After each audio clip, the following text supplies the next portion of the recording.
All right, well, it's officially 6:01, so let's get started, everybody. Thank you for joining us. My name is Jeffrey Carlson. I am the Director of Sales here at Argo, and I am pleased to introduce the Live New York team. Coco Denard, Coco. You got it, Jeffrey. You can do it. Tiffany Ong, Eric Bottomley, Leanne Lebret, and of course, Scott Nadler from Cross Country Mortgage are joining us today to give us a rundown of what to look for when you find yourself looking for a home for the very first time. With that being said, I will pass the torch to Coco and let you guys all begin. Good evening. Hello, everyone, and thank you for joining us. First time buyer seminar and why buy now. I thought this would be a good time to host something like this because it's such an unusual market that we're in.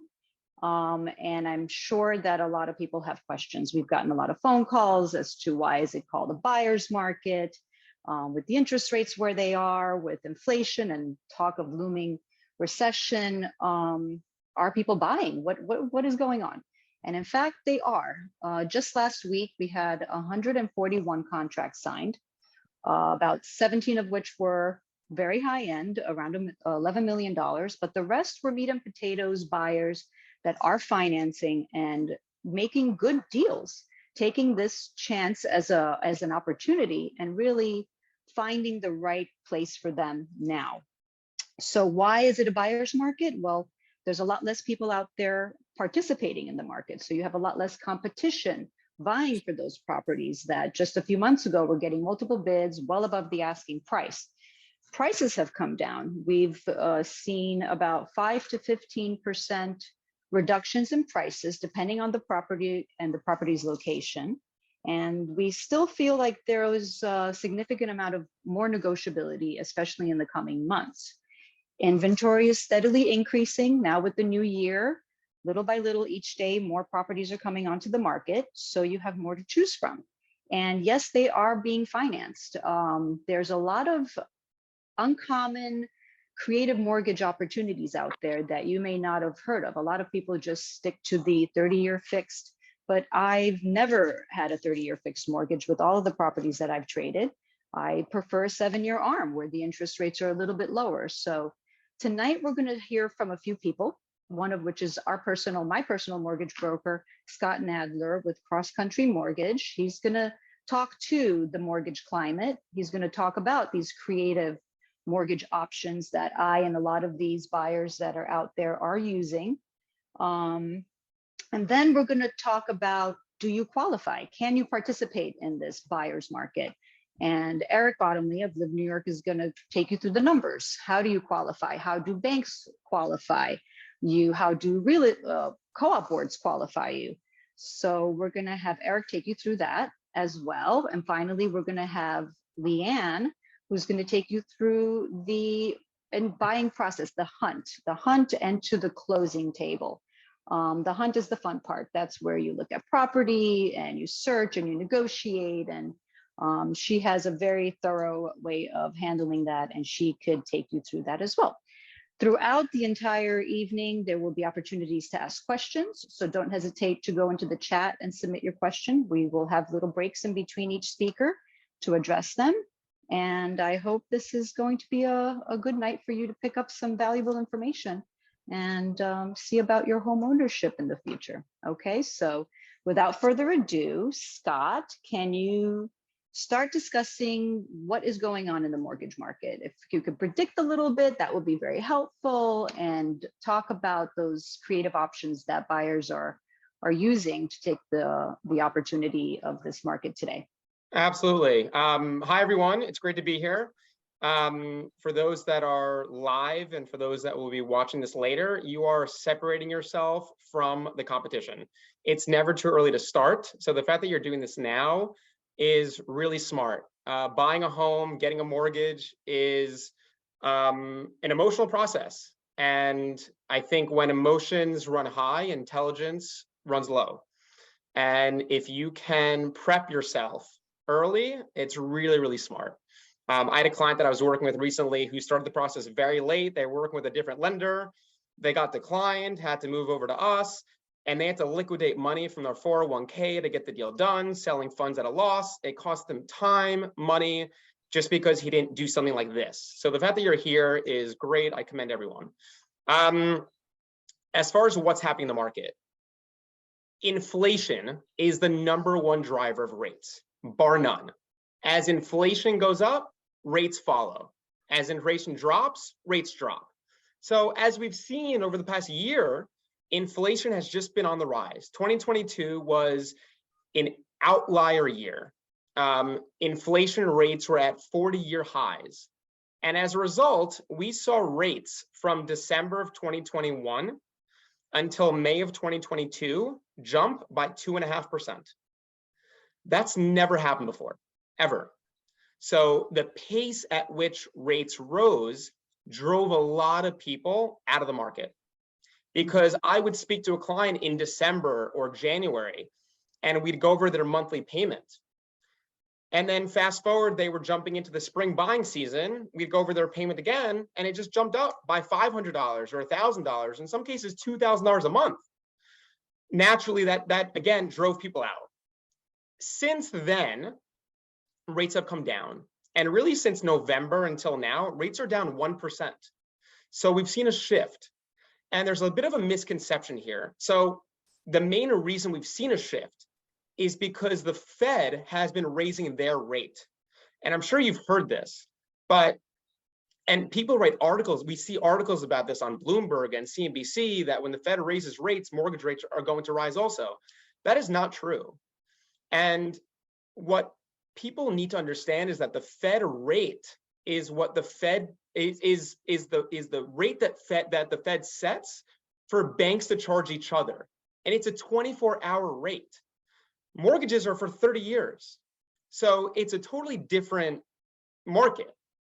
Now, when the Fed raises their rate, the whole reason they're doing that is to slow down inflation.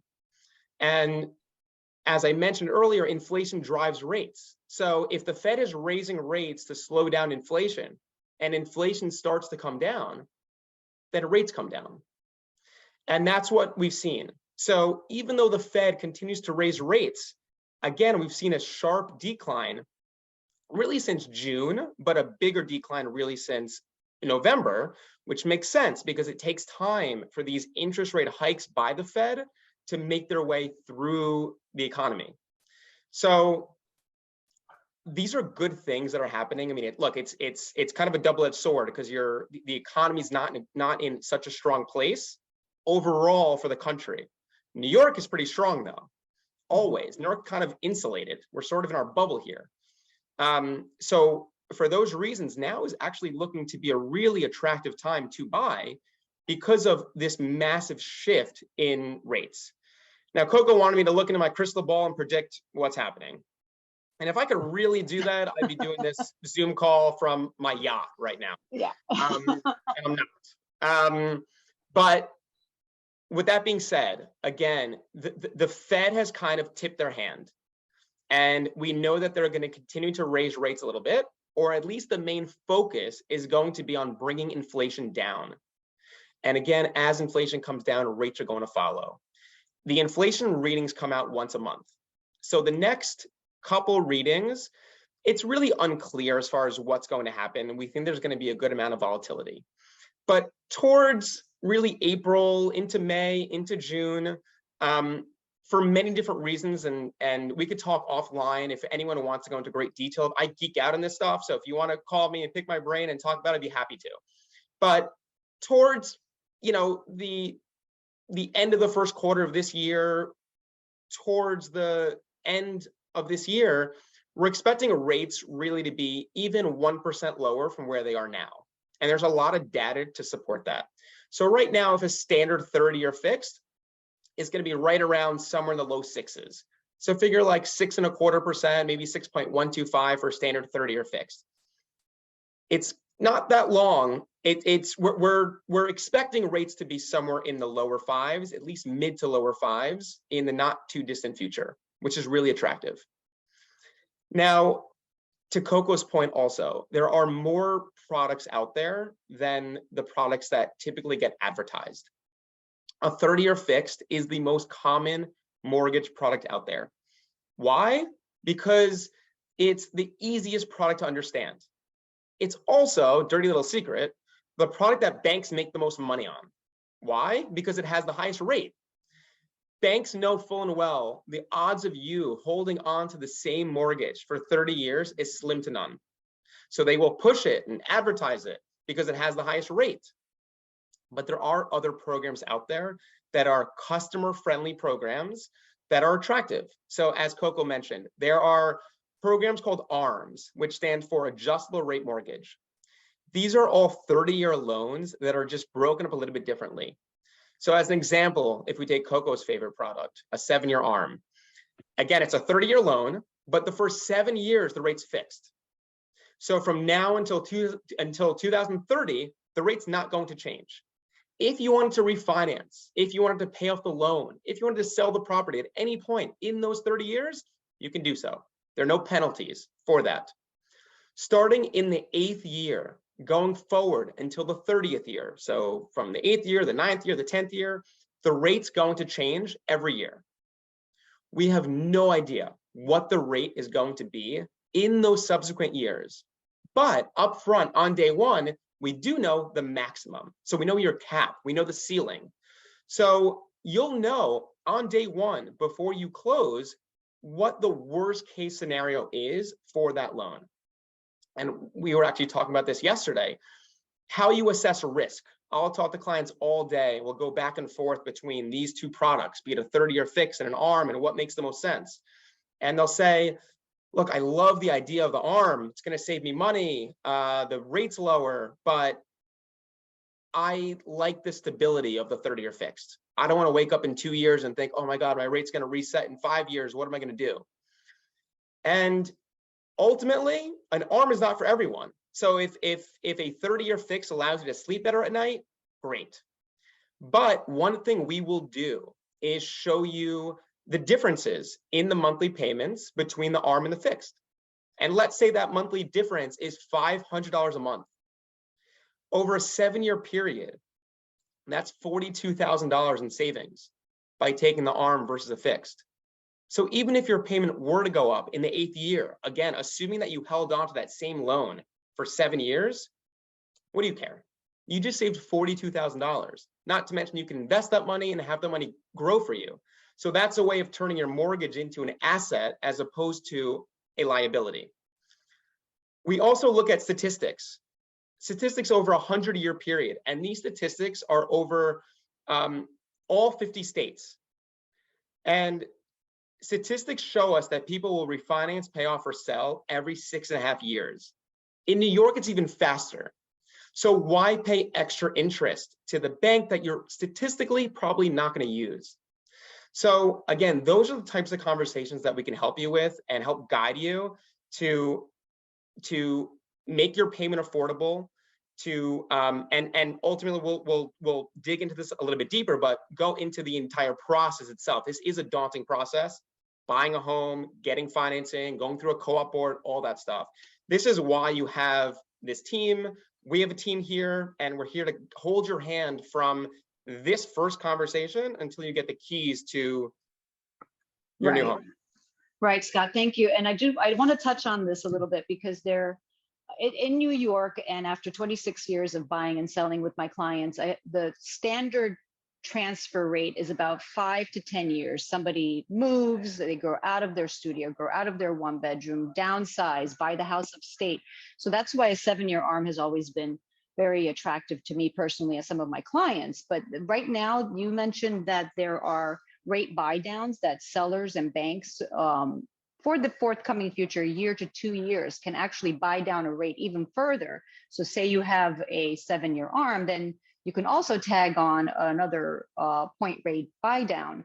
So you could kind of stomach what's going to happen to the market in the next 2 years a little bit more and take advantage of these new mortgage options. Why not pay a point less if the seller decides to pay it for you for the next year to 2 years. So these are all negotiable tools that we have at our disposal to help the buyer kind of understand that these rate increases, it's a negotiable tool. And that's another reason why the prices have come down, to address these higher interest rates. So your monthly payments are furthermore lowered by the market actually reducing the prices. And we can always make an offer at a much lower price as well, based on your interest rate. So like Scott said, it's very important for us to get to know what you qualify for. And then we could work backwards with the loan, with the rates, and then kind of figure out what is it that you could afford to buy and qualify you. And then we could take it from there. So that leads us right into Eric. Eric is our numbers guy. He is very patient, and he's very, very savvy with market statistics, and we appreciate his skills. He's going to take us through the REBNY financial statement and how we qualify you. Can you buy in this market? So Eric, please take us through what it is that we look for in a buyer, how we pre-qualify them for a co-op board, and then maybe Scott could talk to how you look at the statement from a bank's perspective, income to debt in particular being important. Eric? Great. Thank you for the kind intro. And, hearing Scott talk about the market always gets me excited to buy. So when you mentioned the fun stuff is definitely not the REBNY financial statement. It is browsing apartments, going out and seeing stuff, and looking at apartments, and most buyers get very excited for that part of the process, and would like to kind of skip over the numbers. They'll say, yes, I'm qualified, I've got the money, or don't want to kind of dive deep and explore that part of the process. It's much easier to browse online than sit down and go through your assets, liabilities, your income statement. But that is probably the most important part of the process. As soon as you speak with an agent, they're going to introduce you to the REBNY financial statement. In fact, if the agent does not bring up the REBNY financial statement, then it's probably a red flag. You definitely want to go through the REBNY financial statement. Even if you were going to be a cash buyer, it's good to fill this form out to talk to Scott. In fact, you fill it out in the beginning to give you a good picture of your qualifications, but also it comes back into effect when you submit an offer in New York City on any apartment. It's going to be the listing agent is going to ask for the REBNY financial statement to make sure that you've done your job as a buyer's agent and qualified. So basically, with that said, there's a few things that are very important to be looking at through this financial statement once it's completed. And basically, as that comes up here, the applicant and co-applicant can fill out their assets and liabilities, which is right there on the top. That includes your investment accounts, your automobiles, even your 401k, etc. Then it's your liabilities, any other properties that you might own, if you have any loans, your credit card loans, your auto loans, any kind of debt that you have outstanding. It could be student loans. Then you've got your source of income here underneath it, which is basically just how much money you're earning on a monthly basis. And this is what is most important, because especially co-ops, everybody is going to be looking at your debt to income ratio. And that is basically taking your monthly payment, mortgage included, how much are you going to owe on a monthly basis, and your income. Are you able to afford it? And why this financial statement is so important is because co-ops have different requirements in New York City. Some might require higher debt to income rate or a lower debt to income ratio so that you don't owe more than you are making. I would say that you want to have a very low, under 30%, probably down to 26. Anyone can jump in if they think, the lower the better. Mortgage included. So with your mortgage, your maintenance, your common charges, your building fees, any other debts that you have outstanding on a monthly basis, how much is your income on a monthly basis to cover those payments? That's also something that, Scott is going to be looking at, although the co-ops are going to have a more stringent requirement when it comes to debt to income. Also, the down payment, can you afford the down payment? So they're going to look at what liquidity you have available. And typically, in New York City, especially, you're only going to be putting down a minimum of 20%. More is better because that's going to lower your monthly payments. It also could make your offer more competitive if you put down more. So that's kind of where, when we look at this financial statement and we see what you have available, there might be an instance where it says, wait, maybe you should put down more. You can afford it. It's going to lower your monthly payments. And then you have more liquidity, or you can use that liquidity to make your offer more competitive and put more down. So that's kind of looking at the down payment aspect of it. And afterwards, after you're completed with the transaction, you're going to have post-closing liquidity. How much liquid do you have in the bank, cash, to afford the mortgage and all of the payments that you have to make? The mortgage payment, the maintenance payment, that's what the co-op's going to be looking at. Do they have a cushion? And we would say that you would like to have about 2 years of post-closing liquidity. I would say that's what most co-ops are looking for. Maybe they can bend a little bit on that, but 2 years is kind of the benchmark. And that is after you take the down payment out as well. So one thing I wrote down here to make sure to take note of is that buying an apartment in New York City is expensive. And a lot of people start thinking, okay, I've got the down payment. Well, there is the closing costs. And so you definitely want to factor in the closing costs as well, because if you're buying a resale condo, let's say in the 800,000 range, that's going to be an additional tax of about $25,000. So if it's a co-op, it is going to be dramatically less. But when you're factoring in these post-closing liquidity, that's an additional cost. So you're going to have to take out the down payment as well as the closing costs. And there, do you still have the 2 years of payments ready to go? And that's a good thing for you to have in general, just for your own personal finances. It's nice to have that cushion. You don't want to be stretching yourself too thin. And that is one of the reasons that in 2008, that the New York City real estate market did not collapse like it did nationwide, because these co-ops and the agents and everybody involved really qualified the buyers, and they knew that they were able to afford it. Even in a downturn, they still have a cushion to be able to make these payments. So it isn't the most fun conversation to have, but you should have it as early as possible, because, you go through these things and then you can realize, even if you're not qualified to buy right now, what do I need to do to get qualified? And I guess that is one more final thing, is you want to make sure you have a good credit score. There would be nothing worse than going through this entire process and then realizing that you have a missed electric bill from your old place, and that you have, a lower credit score than you expected. I mean, you can go on to your bank or one of these free sites and, get an idea of what the credit score is.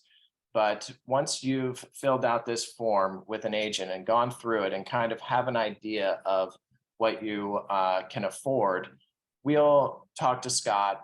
We'll get you qualified for a mortgage. They'll run your credit as well. And that will give us an idea of what you can afford. Also, with the monthly payments, we would want to make sure this is one of the better times in New York City to actually look and see, what is it going to cost me with a minimum down payment compared to renting that apartment? Because the rents have been going up so much that a lot of times, even with the rates increasing like they have been over the last year, Mhm. at this time, and again, you can get a great deal on an apartment because of this rising rate environment. A lot of times, like we've never seen before, you're actually saving money on that monthly payment. So not only are you building equity by buying a home, you're also saving Mhm. versus renting. So yeah, Exactly. I mean, again, it's great to do that financial statement in person, I think, as well. It's good to come in to meet your agent. It's exciting to go out and see your dream home and get to see some properties. But the best thing to do is sit down with an agent, go through the financial statement, and then get in touch with Scott as well. Exactly. Doing your homework early really does pay off. And again, working in New York, there's a reason why brokers are so effective and important, because each building has its own financial personality, is what we call it. And if you've always loved this one apartment on Park Avenue or Lower Fifth Avenue, we as brokers know that that building has a 50% down requirement, that they might have a requirement of 2 times the purchase price left over in liquid assets. So by looking at your statement, we can say, actually, we have to do a little bit of more work, a little bit more savings in order to qualify to live in that building. But we have another building just next door that's very comparable that you would qualify for right now. So yeah, that's very important. Thank you, Eric. And I would say with that, that's a great point, because a lot of times when you are doing the browsing online, it makes the pricing make more sense, because you might see an apartment that looks like incredible and you say, wow, that's so affordable. It's so much less than other apartments in the neighborhood. I wonder why. And then you find out it's because it had a 50% down payment requirement or something out of line. So that's why you want to kind of talk to an agent who knows these buildings and can at least make sure that once they have the financial statement that you really do qualify for these apartments. Exactly. And what about banks, Scott? How do they differ in terms of post-closing liquidity requirements, income to debt requirements? I think banks are a lot less difficult, so to speak. Sure. Yeah. Can I just say though, I've done a lot of these first-time homebuyer seminars before, and I've never done one where the REBNY form was spoken about before the pre-approval process. And it really speaks to your team's professionalism, due diligence, and how detail-oriented Thank you. your team is. I mean, because most, you said, I think Eric may have said it, if an agent's not going through the REBNY financial before speaking to someone like me, they're really not doing their job. You're absolutely right. But more often than not, I'm speaking to a client before they filled out a REBNY form and they've really gone through this with you, because to Coco's point, the process of getting through a bank is very different than the process of going through a co-op board. And getting your ducks in a row for both are really important. But yes, so look, we are a bank and a broker. So what that means is we have the ability to lend our own money like a bank, or we could be an intermediary between another institution. So in total, we have about 50 different banks that we operate with. Some banks will allow a debt to income ratio up to 42%, and they won't go above. Some will go to 50%. So, again, co-ops could be at 30% or even lower sometimes. With that being said, after you meet with your agent and then you're connected to me, we'll work on getting you pre-approved, which is a very simple process, but it's not one that we take lightly. Technically, you can fill out an application on our website and it'll take you 10 minutes and you can get a pre-approval letter. But a pre-approval letter by itself really doesn't mean a whole lot. It really just establishes you as a serious buyer in the eyes of a seller. But it's just a piece of paper on our letterhead. And these days with technology, you can type in whatever numbers you want and get your own pre-approval letter. We do it a little bit differently. I would want to have a conversation with you to understand your financial profile, where we talk about your income, your assets, your credit. How are you paid? Are you a W-2 employee? Are you 1099? Do you get commissions? Do you get bonuses? All those types of things will impact your ability to get financing. One thing, we were also talking about yesterday, never let someone tell you that you can't get financing. Let us tell you that, because there are so many different options and programs out there that can help you. This really holds true for people who are self-employed, who may be writing off a lot of their income. Who might be writing off a lot of their income against their expenses. And we have many different options and creative ways of helping people get financing. You can get financing through your assets as an asset-based loan, an asset-backed loan, or an asset depletion loan.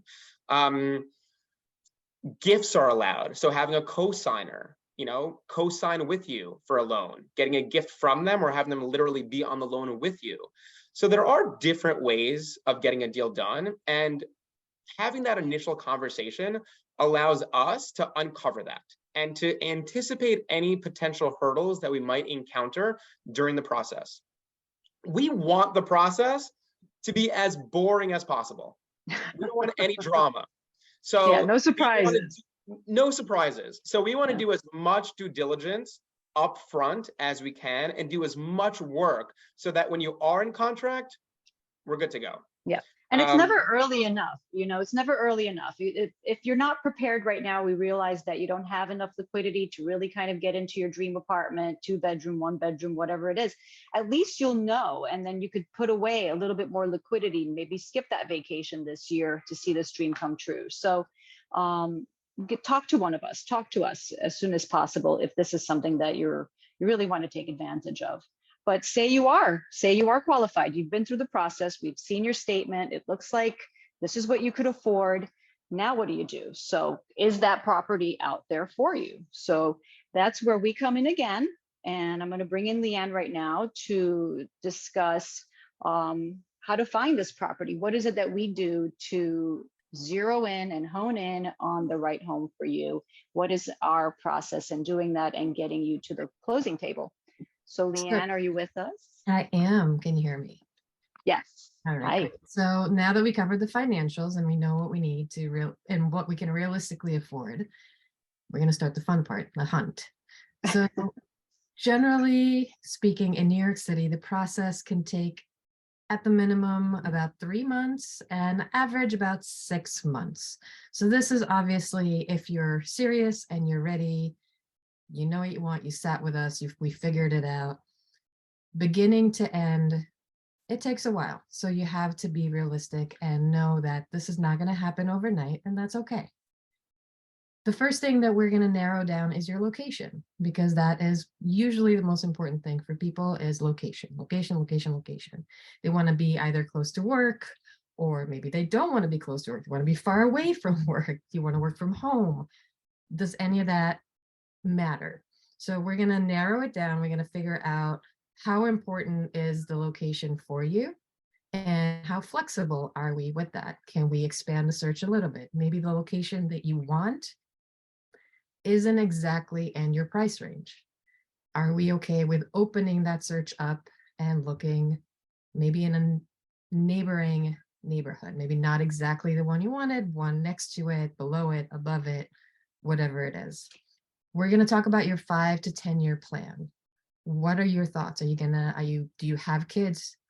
Or do you want to have more kids? Are you planning on getting a pet?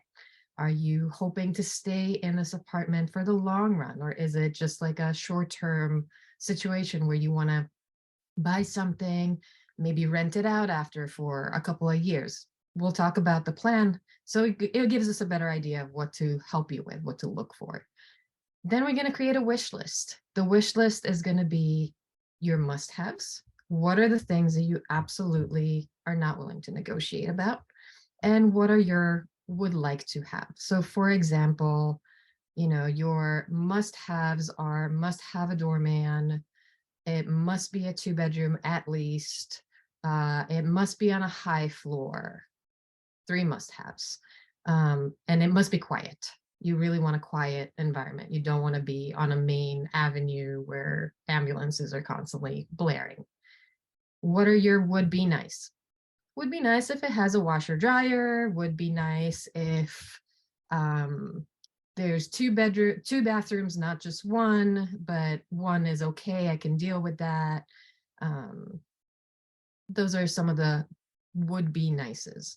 And we're gonna make a list so that when we, as your team, are looking for places for you, we know what could be a deal breaker for you, and we're just not even gonna send it to you, not waste your time. The other thing to think about is whether you're looking for a fixer-upper or a turnkey. Are you one of those people who are super creative and can see the potential in a place that might be a lot cheaper because it needs a lot of work and you're willing to put in the work? Or are you someone who just wants to pack their suitcase, pack their boxes, and move in because you don't want to do anything to the apartment? Those things are important to know because they also make a big difference in price sometimes. So when you see something that has been upgraded, generally the price point will be a bit higher for that versus an apartment that maybe somebody's lived there for 35 years, hasn't upgraded it since the 1980s, and it needs work. So depending on that, we're going to discuss where you want to be. Maybe you have a contractor who is your uncle and is willing to do the work for you at a significant discount. Those are all things that we're going to want to know to give us a better tools to help you. So our job as your team, once we did all that, is start the search process. We're going to start sending you listings. With those listings, we're going to start getting a better idea of what you feel is great, what you feel is not so much, like thumbs up, thumbs down. That will give us a better idea on how to narrow our search or expand it. And then we're going to take it from there. We're going to set up some showing times. The showing times are going to be where we actually get going and start seeing places. I think that is the most fun part of it, is getting out there and doing it. So our job as your support, as your team, is setting up these appointments, making the reminders, taking you there, or if you can't make it, we can even preview for you, which is a great thing to do.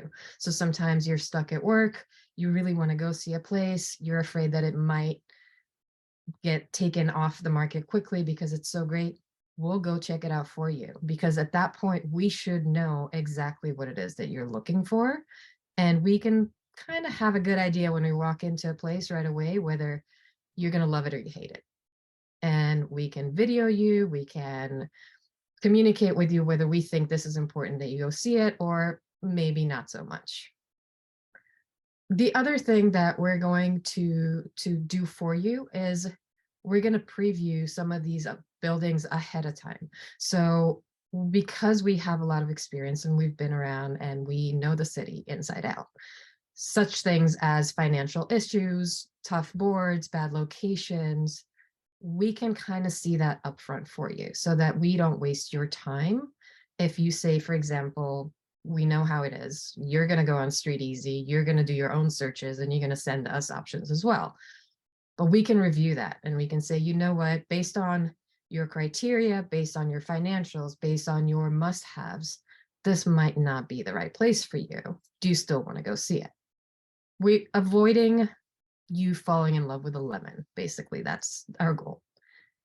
Once we found something, and hopefully it's an easy process and you go see 10, maybe more, maybe less apartments, you get a really good idea of what's out there, what's available, you're ready to make a move, you walk into a place, you fall in love with it. We do our due diligence, we make sure everything is okay. Then we talk to you and we say, okay, let's discuss putting in an offer. At that point, we're going to talk about what are you comfortable with paying? What do you want to offer? And we're going to do the negotiations for you. So we're going to send in the offer and take it from there. So sending in an offer doesn't mean that you're always going to get it exactly the way you want. A lot of times there's a back and forth where the seller is going to say, hey, you know, I'm okay with the price, but I'm not okay with the contingencies. And the contingencies can be anything from, you know, I want them to pay, you know, communicate with the mortgage lender and drop our rates with a buy down. Or, you know, if in a hot market, there's a lot less contingencies, but the good thing is that right now you can put in a lot more contingencies. You want them to upgrade the kitchen appliances or whatever it is. We can discuss that ahead of time. Hopefully, they accept your offer. That is the exciting part, but it's just the beginning. The next part that happens after that is the contracts. The contracts will be the next step. We are going to hopefully connect you with an attorney unless you already have someone that you're working with. We highly recommend someone who specializes in New York City, not just some lawyer who happens to do real estate, who maybe your uncle worked with once. It's usually you get what you pay for, and your lawyer is your most important person at that point, because they are going to make sure that the contract has everything that you need, that we're not missing out on anything, and they're going to do a lot of due diligence on their end. So looking at the board documents, looking at financials, things like that. Contracts are going to go out. Both sides. This can take, it could be very quick if both attorneys and everybody's on the same page. It can also take up to a few weeks. I've seen it go a little bit longer as well. So that's something to take under consideration timing wise as well. Scott, do you want to chime in on the part of the loan application and the underwriting phase at that point? Sure. So yeah, once you get your offer accepted, then we could start the mortgage process. So we can't really start anything until you have a contract or at least a draft of that contract. But once we have that, then we can start. So probably leading up to that, we'll be in talks and know that you're submitting offers and you're close to getting an offer accepted. And at that point, we'll start gathering your documents, pay stubs, W-2 forms, bank statements, all that type of stuff. Once you're in contract, we'll gather all those documents and submit it to the underwriter, who is essentially the decision maker on the file. They're the judge and jury. They decide whether you're guilty or not guilty, approved or not approved. And during that time, we'll order the appraisal as well. And the appraisal is done by an independent appraiser who will go out to the property to inspect. And they are essentially determining the fair market value of the property based on comparable homes in the area that have recently sold. It will take roughly 2 weeks to get a commitment letter, which is also known as an approval letter from the bank, as well as the appraisal from the appraisal company. Once you have those two items, you can then submit your co-op board package if you're applying for a co-op. Now, on the commitment letter, every commitment letter is going to have conditions on there. These are other items that we need from you to officially clear your file for closing. These conditions, though, are things that this judge, this underwriter, feels that you can easily satisfy. So it's not like there's going to be a condition on there that says you're approved, but we want to see an extra $5 million in your bank. That doesn't make any sense. But it could say you're approved, but we need your most recent pay stub. Or you're approved and we need an explanation for this $10,000 deposit that you have in your bank account. So we'll come back to you. We'll, dot the I's, cross the T's, get those last couple items in, submit it back into the underwriter. And then the next time we hear from them, we'll say that you're clear to close, which are the 3 best words in our business. Means that you're cleared. There's nothing else to do on the mortgage side. You're done. Now, as that's happening, again, if you're applying for a co-op, you've submitted your co-op board package. We're at the mercy of the co-op board. So we're still going to be waiting for them to approve you. But at least on the bank side, that part of it has been taken care of. I'm going to backtrack just a tiny bit, just to confirm that until you sign the contract, you are not obligated for anything. So up until that point, there's really no commitment. With that said, even after signing a contract, there are some contingencies, as long as you put them in your contract, that you can still get out of the contract if needed. So for example, a contingency can be a mortgage approval. So if, for example, the mortgage didn't approve you for whatever reason, the bank, you are not obligated to continue with this transaction Right. unless you didn't have that contingency, which is important to keep in mind.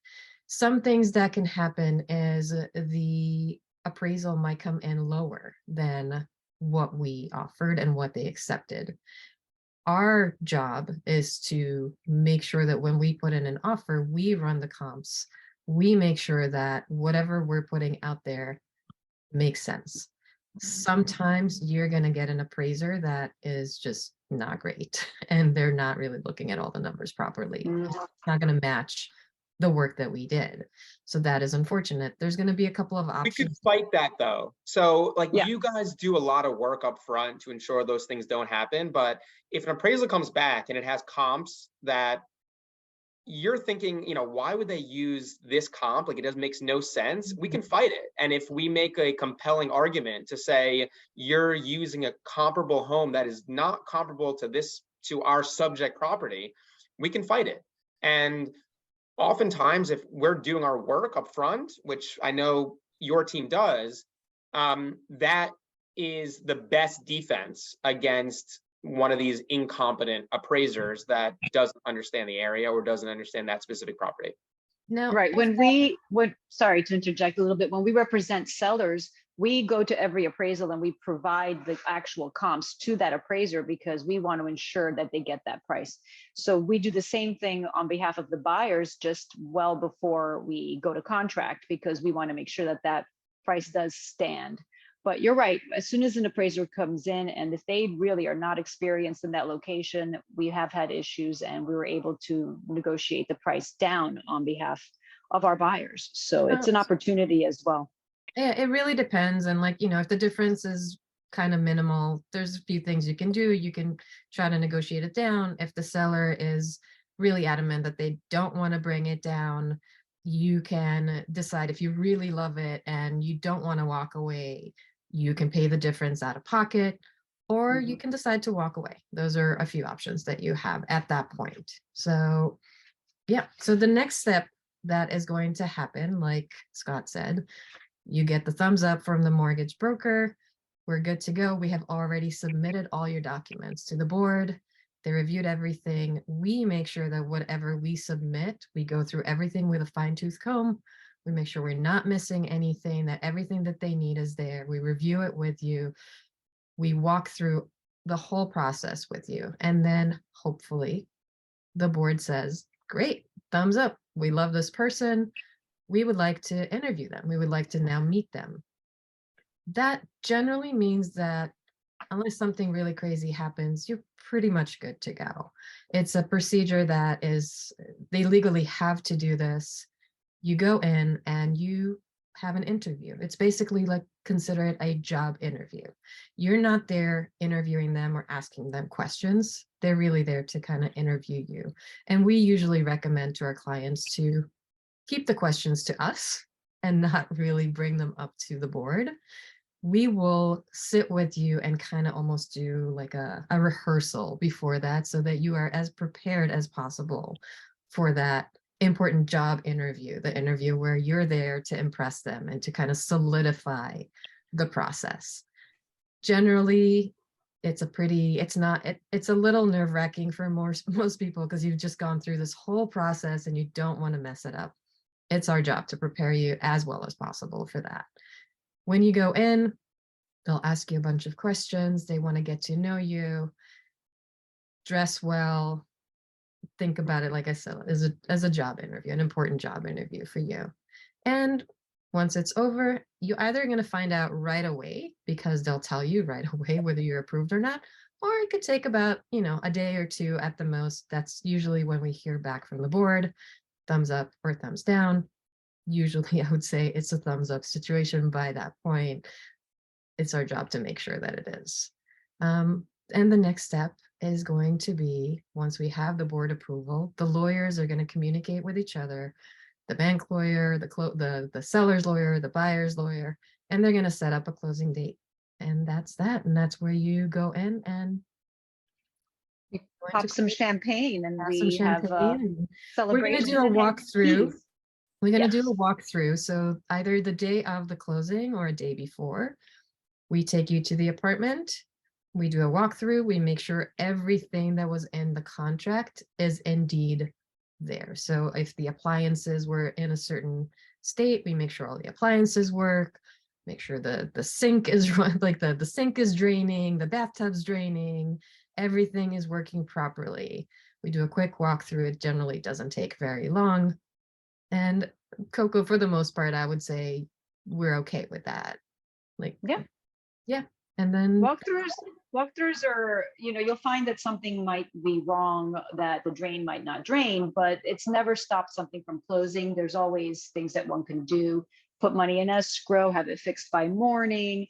I've never seen things that come up at walkthroughs really kill a deal at that far end of the deal. So yeah, with experience, we know what to say to fix it if there is something that's wrong.